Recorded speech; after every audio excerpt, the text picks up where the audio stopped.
আসসালামু আলাইকুম এভরিওয়ান, আশা করি সবাই ভালো আছেন। আজ বেশ কিছুদিন ধরেই নোনা ইলিশ খেতে খুব ইচ্ছে করছিল, আর এটা কথায় কথায় বলছিলাম আমার ছোট ভাইকে।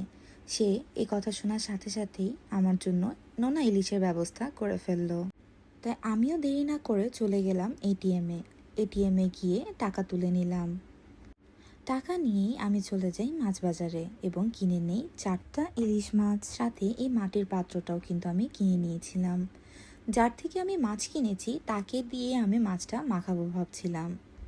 তো যেই ভাবা সেই কাজ, মাছটা কাটার পরে আমি মাছ বিক্রেতাকে বললাম লবণ দিয়ে আমার মাছটাকে ভালোভাবে মেখে এই মাটির পাত্রে ট্রান্সফার করে দিতে, এবং সেও কিন্তু খুব সুন্দর করে মাছটাকে লবণ দিয়ে মাখিয়েছে।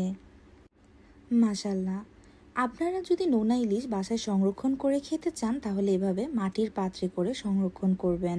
এতে কিন্তু প্রায় 1 বছরেরও বেশি সময় ধরে আপনারা এটা সংরক্ষণ করে রাখতে পারবেন। লবণ দিয়ে মাটির পাত্রে রাখার 1 সপ্তাহ পরের লুকটা আমি আপনাদের সাথে শেয়ার করলাম। মাশাল্লাহ, খুব সুন্দর কালার কিন্তু অলরেডি চলে এসেছে। শখ বলার সাথে সাথে আল্লাহর রহমতে এভাবে শখ পূরণ হবে সেটা ভাবিনি।